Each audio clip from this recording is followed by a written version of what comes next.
What's up guys, how's it going? AviddGeek here. Sorry for like this other type of format for this video, but I haven't been feeling well. I've been kind of going off and on because of allergies, but I wanted to make sure I get you out this video, get you out this week's releases in gaming. So without further ado, let's go ahead and get started. So first up in this week, we have The Amazing Spider-Man 2 coming out for the PlayStation 4, PS3, Xbox 360, Wii U, 3DS, and the PC on April 29th. So Spider-Man, everyone knows who Spider-Man is. Spider-Man is the web-slinging wall crawler that we've all kind of grown to love and know growing up, you know, from comic books and from the movies. But this game is based on the movie that's coming out, or it is already out, I forget. But it's kind of ties to the movie, but at the same time it kind of deviates. So it's not strictly following the movie plot. So you're gonna see characters from the movie, and you're gonna see characters outside of the movie, characters you wouldn't have seen if you saw the show. So characters in the game, for example, you'll have Black Cat, Kingpin, Carnage, possibly there's rumor of Venom, Electro, which is in the movie, Green Goblin, which is also in the movie, Kraven, and of course Spider-Man, Gwen Stacy, and Peter Parker, and probably his aunt, probably Aunt May.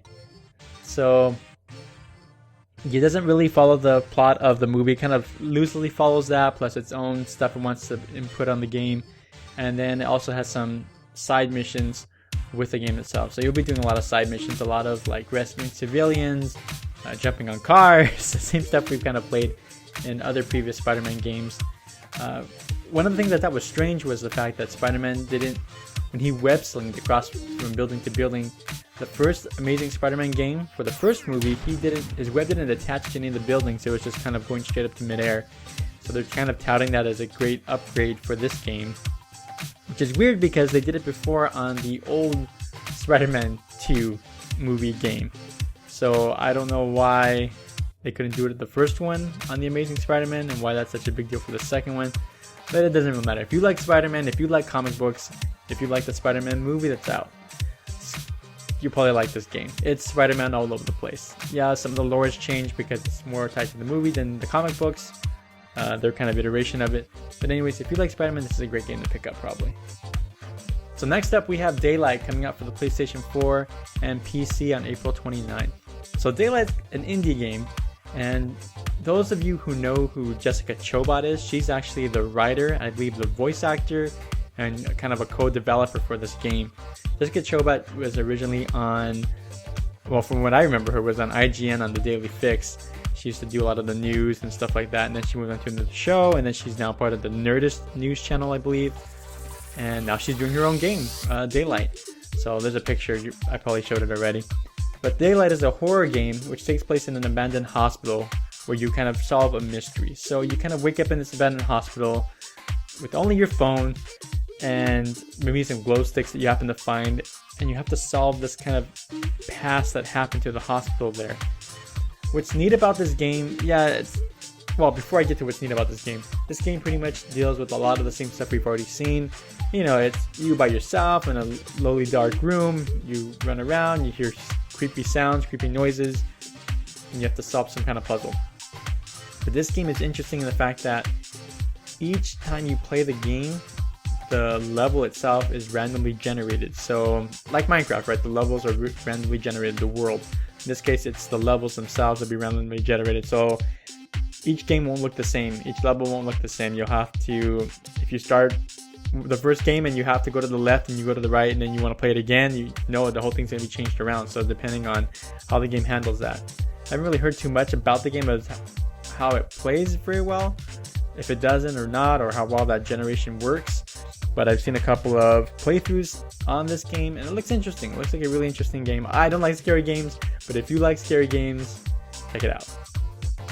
So next up we have Child of Light coming out for the PlayStation 4, Xbox One, Wii U, PlayStation 3, the Xbox 360, and PC on April 30th. So Child of Light, when I was researching this, I couldn't find a lot of information again on these. It's a lot of these indie ones, it's more about the feel that they're trying to get across.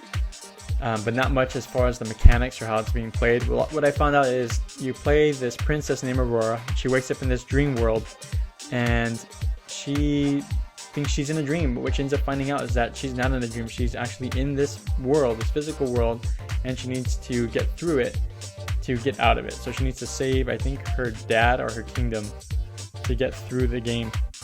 and that's how she ends up getting back home. So what's interesting is it has a very like storybook art style to it. It's a venture game. It's kind of a story puzzle adventure game with RPG elements mixed in with it. So you'll be fighting bosses, and you have your health bar, your, I think, magic points or mana points or whatever you want to call it, magic bar, and you use turn-based combat in order to fight bosses or to fight enemies. So it looks really neat. I don't know how many different endings there are, if there are any various endings, what your choices mean in the overall scheme of the game. It's kind of all the information I found that in at the moment. But it looks like a really interesting game. If you like a lot of indie games, a lot of stuff that's different, you should definitely check this out. Give it a try.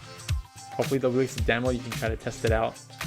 If not, take a look at some of the videos, check out the link down below, see if you like it. So Kirby Triple Deluxe is coming out for the 3DS on May 2nd. So pretty much what can be said already that hasn't been said about Kirby. Kirby's a pink like marshmallow guy. He's cute looking, real small. And he likes to suck things up. So he likes to he's like a walking vacuum. So he'll suck anything up, pretty much like trees or anything else. And this game is just like a traditional Kirby game. There's nothing much different except, there's a couple other, I guess, gimmicks in the game. You can use the gyroscope in the 3DS or 2DS to tilt the system and cause Kirby, if he's in a basket or whatever else, to move in that direction of your tilt. So you can kind of do that. You have the Street Pass, of course, integrated into that, where you can collect keychains or trading keychains with your Street Pass with other players. You can also collect stars, you can collect keys. It's another feel-good game. Kirby games are always a feel-good game. And last but not least, this week we have Mario Golf World Tour coming out for the 3DS on May 2nd. So Mario Golf, all it is just a golf game with Mario characters. That's pretty much what it comes down to. And if you like silly golf games, stuff that's a little bit more fun than a traditional golf game, then you'll like Mario Golf. It's just fun characters with a silly premise added on top of golf. It's them when they miss a putt or whatever, or miss a hit. I don't know what you would call it, but they get upset. They kind of show that animation on the screen.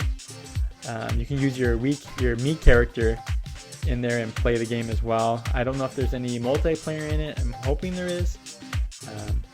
But it's, what else? I don't know really what to say about this game besides it's golf with Mario. That's all it is.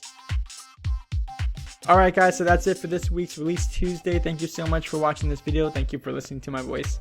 And so sorry I couldn't be on screen to see you guys, I guess, face to face, but yet I couldn't see your face.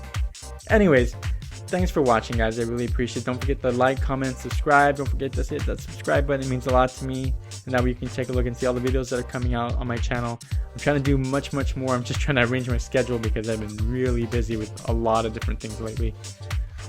But anyways, guys, thanks for watching. I really appreciate it, and hopefully I'll feel better and we can get back on track with our regular format. Then that rhymed. Nice. Alright guys, talk to you later. Bye. Peace out.